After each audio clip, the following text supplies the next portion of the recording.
Hello everyone. Today we'll be discussing about the process of photosynthesis, a very vital process that takes place in the plant. It is a process of making food in plants, right? So like in our homes, when we are cooking something, we need certain ingredients. Like if your mom is preparing kheer, she needs milk, sugar, rice to prepare kheer. Similarly, plants also require certain raw materials which they utilize to prepare the food for themselves and also for us, for the other animals. And there is a specific place, in our homes, it is the kitchen.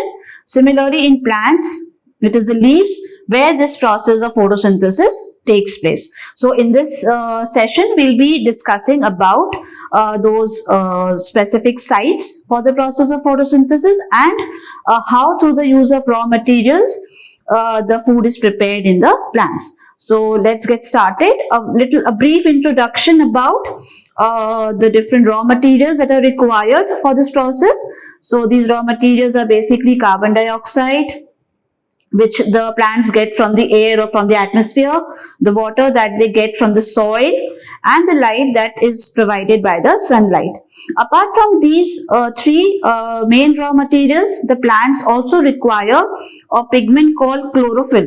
It's a green pigment which is present in the chloroplasts organelle of the plant cell. So this chlorophyll, it traps the sunlight, and then this process of food making takes place in the plants. So if we look at the overall equation of the photosynthesis, so it is basically requiring carbon dioxide, water, and then glucose and oxygen are produced as the products. So glucose is basically the food that the plants are producing, and oxygen is supposed to be a byproduct. Now this byproduct is very important for all living organisms because it is the gas which we all require for breathing and for the energy production in our bodies, right? Okay, so the basic structure of a plant or basic parts of a plant, they involve the roots, right? Which are basically, they'll be involved in the absorption of water and dissolved nutrients from the soil, right? And these absorbed nutrients are then transferred to the other parts of the plant via the stem. Okay, then we have the branches, which are the lateral extensions, leaf, which are the kitchens of the plant where the process photosynthesis takes place.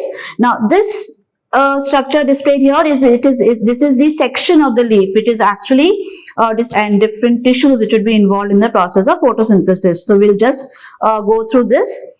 Let's see what all these components are. One is the xylem. Now xylem is the conducting tissue. The water that is absorbed by the roots, the water and the dissolved nutrients, of course, they move up via the stem and they enter the leaves through these conducting tissues, which is the xylem. Okay, so xylem is the conducting tissue for the water and the nutrients absorbed by the roots. The next conducting tissue, very important, is the phloem. Now leaves are the sites for photosynthesis. The food that is produced through the process of photosynthesis, it basically is transported to the different parts of the plant via this tissue which is called as the phloem. So the phloem, it basically conducts the sugar and other metabolic products. So glucose, which is the end product of photosynthesis, is basically a sugar. So when we talk about sugars, it is basically the glucose that is produced in the plants, right? Okay, now moving ahead, we come to the next part, that is the stomata. Very important part again for the plant, for the process of photosynthesis. Why so? Because stomata, as you can see, these are the openings which are present on the leaf surface, and through these stomata, carbon dioxide, which is the other raw material apart from water, this carbon dioxide is taken in from the atmosphere into these stomata, and then this carbon dioxide, it moves into the leaves or it is absorbed in the leaves. So the stomata are very important for the process of photosynthesis. Okay, now moving ahead. So this was about the parts of the plant and the components of the leaf involved in the process of photosynthesis. A small little activity would help you in having a reinforcement of these parts. So these empty boxes are provided, and you can drag the names of the parts here and just have a reinforcement of the parts of the plant. Okay. Now, moving ahead, the next section is about the process of photosynthesis, how that process happens in the plants. Okay. So here you can see these are the water molecules which are present around the roots. The legends are provided, water. So the first raw material is the water, which will be absorbed by the roots and then taken to the leaves. We'll see how. So you'll see, we'll just drag these water molecules to the leaves,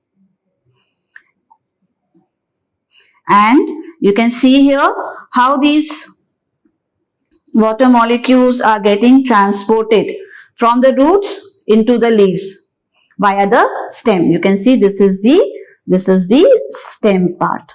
Okay. Now, small little question, like what particular cells are involved in this transportation of the water from the roots? So these are basically the xylem cells that help in the transportation, right? Now let's see what happens to the water once it reaches the leaf. So here is the xylem part, and you can see the water molecules are moving here.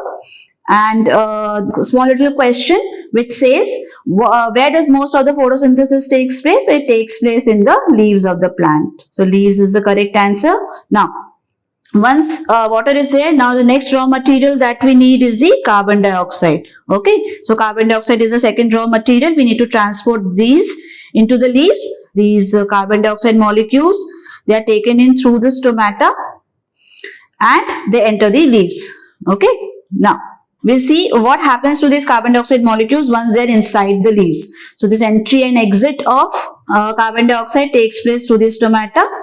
Now, the process of photosynthesis occurs at the cellular level. So we'll just see what happens inside the cell. So inside the cell, this is the chloroplast. So we had talked about earlier that chloroplast, they have presence of a green pigment which is called the chlorophyll. Okay, so this chlorophyll is basically, it just absorbs the sunlight and helps in the process of photosynthesis, because sunlight is vital again for the process of photosynthesis. Okay, so now you can see this water and carbon dioxide has entered the chloroplast, and this is the equation that happens. So here you can see this is the carbon dioxide molecule, this is the water molecule, this is the glucose, and there is oxygen which is produced as a result of photosynthesis. Okay, now the products of photosynthesis that are produced here, then they are distributed to the different parts of the body through the conducting tissue, that is the xylem. So you can see glucose is given out, or it is given to the different parts through this through the conducting tissue phloem.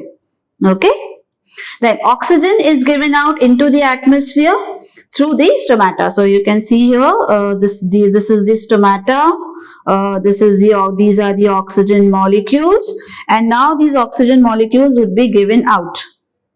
Okay, so basically oxygen is given off by the photosynthetic organisms, and photosynthetic organisms are basically the green plants. So this statement is true, and you can see the oxygen molecules, they are coming out and then they are dispersed into the air, and it is from here that this oxygen is available for us for the purpose of breathing.